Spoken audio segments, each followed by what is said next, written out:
We start with the story of a successful technology trial at full scale in an operational environment and leading directly to immediate implementation. This is just the formal way of saying they tried it, they liked it, they bought it. Anyone familiar with biological wastewater treatment will already know about membrane bioreactors, or MBRs. In a nutshell, membrane bioreactors use membranes in combination with activated sludge.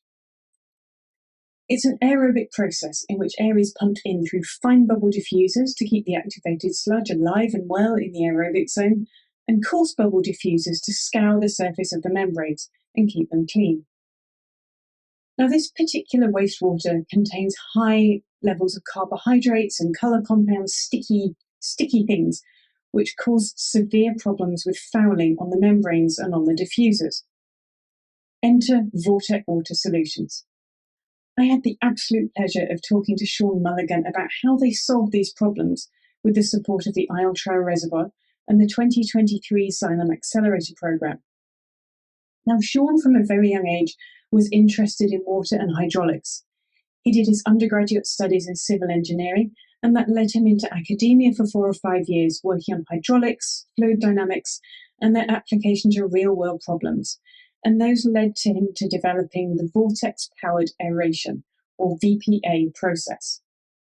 Sean then decided he'd just start his own company. So Sean is obviously not self-motivated or driven at all, just after a quiet life.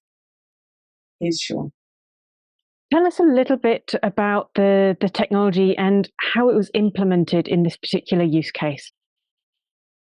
Yeah, so I'm really delighted to talk to you about this, what we call one of our world-class reference sites. And it's been great to have, obviously, support from Isle Utilities, Reservoir, and Xylem Innovation Labs along the way.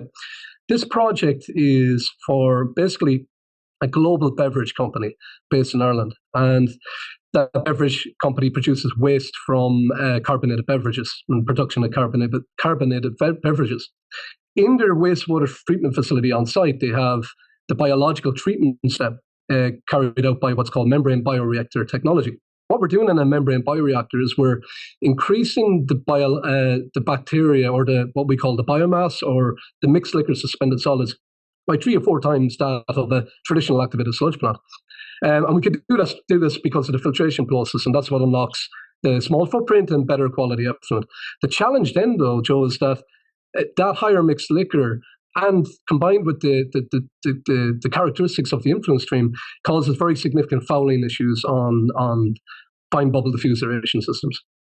So secondly, and secondly, the mixed liquor suspended solids also increases viscosity in the activated sludge reactors, so that then inhibits oxygen transfer. As a result of that, at this facility, the energy costs would rise very quickly at the facility due to the fouling and also due to the low alpha factors resulting from high mixed liquor. That resulted in the client having to drain and clean their tank at very regular intervals of between 1 and 1.5 years. As a result of that, you have the energy increasing, you have increased OpEx due to very frequent maintenance, but also high risks of safety, poor safety for operators, requiring them to access tanks that are quite deep below the ground, in this case 6 meters. We've developed basically a new class of patented aeration technology called Vortex Powered Aeration. And what's different about our technology is that rather than in this case study where we bring air to water through fine bubble diffusers, we bring water to air in a pumping and vortex cyclonic flow system. What this allows us to do, in particular at this site, is allows us to very simply retrofit existing activated sludge reactors, or MBR reactors, at the top of the tank. That then subsequently allows the client to access all of their equipment above the waterline, therefore no future tank draining requirements, and enhance energy efficiency, particularly in these cases where you have very challenging wastewater characteristics. And you can retrofit, so this is not something that has to be done right from the get-go. You can go back and install it on a brownfield or an existing site. Yes, indeed. So some of our reference sites, we now have reference sites in both municipal and industrial applications across Ireland and the UK. And we have done both new builds and retrofits. more on the retrofit side so far, but we've done new builds, and we will be doing more new builds actually in 2024. Fantastic. And is this site a retrofit then, Sean? Did you have to go back and replace something that was already there? Yeah, so in the membrane bioreactor at this facility, they had basically membrane filtration system on top of a coarse bubble diffuser. And then the aerobic treatment was being carried out by diffuse aeration. Because the diffusers were fouling rapidly, our solution retrofitted on top of the diffusers. All of the existing equipment was kept in place.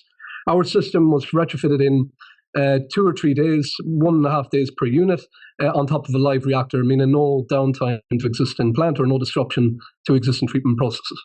Amazing. And what were the key things that you wanted to measure then to show that you'd provided an improvement to your client over and above what was there before? Yeah, what we do that's unique at VorTech is we provide initially what's called an aeration energy audit. So we go and we look at all of the existing challenges at the site and measure them. And we're talking the current energy usage for every kilogram of BOD that's treated, for example, what's the maintenance regimes look like, and so on. And we can project that out. So we did that baseline analysis at the facility, and then we came back after the upgrade and we measured the time it took to retrofit, the maintenance requirements across the year, which were more or less diminished, and we can come back to that. And also the energy for every kilogram of COD or BOD that was removed in the process, along with also looking at effluent quality and other aspects like that. Of course, yes. And what were the key results then when it comes to things like the effluent quality? And were you able to make actual calculations to show that the energy demand had been reduced? Yeah, indeed. So we monitored the BOD removal before and after. What was beginning to occur at the facility was very low oxygen levels in the tank prior to our upgrade. And when we retrofitted and turned on the units, we seen immediately the dissolved oxygen boost from like 0.5 milligrams per liter up to 4 or 5, and then we could control it. We also noticed that we resuspended a lot of kind of old organic matter that might have been settling out at the bottom of the reactor, which was a really good sign that we were able to do that. And as a result of boosting the DO and then maintaining DO levels that the client wanted to see, overnight the energy levels dropped by the order of 40 to 60%, just overnight from the day one of installation. But over the course of the year, we were able to demonstrate 30 to 35% average reductions in energy at the facility. What does the impact on greenhouse gas emissions look like from those kind of numbers? Yeah, so what we've done is we've taken the greenhouse gas emission equivalent attached to electricity in Ireland, and then we were able to couple that directly with the electricity savings that were achieved. So on average, across the whole year, you're talking between 30 and 35% reduction in carbon emission equivalents. And we've also at the site developed a unique kind of dashboard with the VorTech solution for the clients. So when they're logging their daily energy on the VorTech dashboard, it displays actually the carbon emission savings every day. And that's tied back to the baseline energy that was consumed at the facility before our upgrade. Amazing. So it's safe to use, it's easy to fit, it saves them 90% of their maintenance and slash the carbon equivalent emissions by a third. That's incredible. No. Sean, thank you so much for this amazing example. I absolutely love when researchers go back to first principles and turn established methods on their heads. VPA is a whole new class of aeration technology. It simplifies the treatment process by pumping water to air rather than air to water. And in so doing, it confers a whole host of advantages, not least of which are energy and carbon savings, cost savings, and huge improvements in worker safety.